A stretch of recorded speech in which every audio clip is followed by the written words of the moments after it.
Hello friends, இன்றைக்கி ஒரு புது டிஷ் பண்ணலான்னு சொல்லிட்டு கிச்சனுக்கு வந்திருக்கேன். என்ன பண்ணலான்னு பார்க்கலாமா? வெத்தலை பாயாசம் தான் நான் இன்றைக்கி பண்ண போகிற டிஷ்ஷு. ஸோ அதுக்காக ஃப்ரெஷ்ஷான வெத்தலை வாங்கியாச்சு. ஸோ ஒரு கப்பில் பாதாம் பிசின் எடுத்துக்கணும். அப்புறம் முந்திரி, பாதாம், பிஸ்தா இது ஒரு கப்பில் எடுத்துக்கலாம். இப்போ நம்ம எடுத்து வச்சிருந்த வெத்தலையை இந்த மாதிரி நல்லா ஜூஸ் ஆக்கிக்கலாம் அரைச்சு. அதுக்கப்புறம் பாதாம் பிசினை இப்படி ஊற வச்சு தண்ணியில் ஊற வச்சுருங்க. அதை இப்படி அரைச்சிட்டோம்னா, மிக்சியில் அரைச்சிட்டோம்னா இந்த மாதிரி ஒரு லெவலில் வந்துடும் பாதாம் பிசின். ஸோ இப்போ நம்ம எடுத்துக்கிட்ட அந்த முந்திரி பருப்பு, பாதாம், அப்புறம் பிஸ்தா பருப்பு எல்லாத்தையும் வந்து ஒன்றா சேர்த்து அரைச்சிக்கலாம். பால் ஊற்றி அரைச்சோம்னா இந்த மாதிரி ஒரு கன்சிஸ்டன்சியில் வரும்.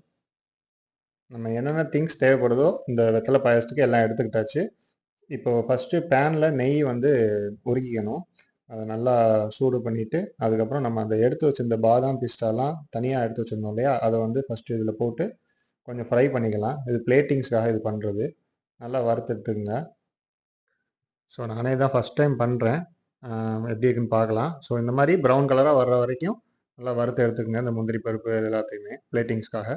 ஸோ இதோட நம்ம வந்து ஒரு 3 கப் பால் வந்து ஆட் பண்ணணும்.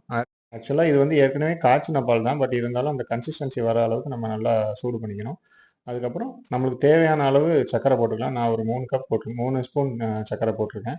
இது வந்து நம்ம ஏற்கனவே எடுத்து வச்சிருந்தோம் இல்லையா, அரைச்சு வச்சிருந்தோம் இல்லையா, நம்ம முந்திரி பருப்பு, பிஸ்தா பருப்பு, பாதாம் எல்லாமே. அதை வந்து இப்போ மிக்ஸ் பண்ணிக்கலாம். நல்ல பால் வந்து அந்த ஒரு 2 கப் அளவுக்கு சொருங்கி வர்றப்போ, ஸோ இந்த மாதிரி இதையும் வந்து கொஞ்சம் நல்லா ஹீட் பண்ணிக்கலாம். அதுக்கப்புறம் நம்ம அந்த வெத்தலையோட ஜூஸ் எடுத்து வச்சிருந்தோம் இல்லையா, அந்த வெத்தலை ஜூஸையும் இதில் ஆட் பண்ணிக்கலாம். ஸோ அந்த ஜூஸை எல்லாத்தையுமே நல்லா ஆட் பண்ணிவிட்டு நல்லா ஸ்டிர் பண்ணிக்கோங்க. நல்லா ஹீட் ஆகிற வரைக்கும் வெயிட் பண்ணி கொஞ்சம் வெயிட் பண்ணணும். அதுக்கப்புறமா நம்ம எடுத்து வச்சிருந்தோம் இல்லையா பாதாம் பீசின், அதை அரைச்சி வச்சிருந்த பாதாம் பீசினை இதோட ஆட் பண்ணிக்கலாம்.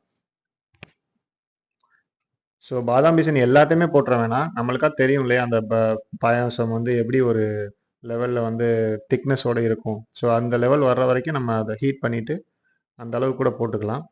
ஸோ இந்த மாதிரி அப்பப்போ எடுத்து அதை வந்து கிளறி விடணும். மிக்ஸ் பண்ணி விட்டு நல்லா மிக்ஸ் பண்ணி விட்டால் தான் அது நல்லா சேரும். ஸோ அந்த பாதாம் பீசின் இப்படி தான் மிக்ஸ் பண்ணணும். அதுக்கப்புறம் அவ்வளோதான், நார்மலாக முடிஞ்சிச்சு. ஸோ இந்த மாதிரி பிளேட்டிங் நம்ம ஏற்கனவே நெய்யில் வறுத்து வச்சு இந்த முந்திரி அப்படி போட்டுக்கலாம். போட்டுட்டு நம்ம பிளேட்டிங்க்காக ஒரு டெக்கரேஷன் நல்லா இருக்கணுங்கிறக்காக லுக்குக்காக இந்த குங்குமப்பூ ஆட் பண்ணிக்கலாம். இந்த மாதிரி குங்குமப்பூ ஆட் பண்ணிக்கலாம். ஸோ அவ்வளோதான், முடிஞ்சிச்சு. வெத்தலை பாயாசம் ரெடி. நீங்களும் உங்கள் வீட்டில் ட்ரை பண்ணி பார்த்துட்டு எப்படி இருக்குன்னு கமெண்ட் செக்ஷனில் சொல்லுங்கள். மறக்காமல் இந்த வீடியோவை லைக் பண்ணுங்கள், ஷேர் பண்ணுங்கள். நம்ம சேனலை சப்ஸ்கிரைப் பண்ணாதவங்க சப்ஸ்கிரைப் பண்ணிக்கோங்க. ஓகே, நெக்ஸ்ட் டிஷ்ஷோடு உங்களை சந்திக்கிறேன். Bye bye.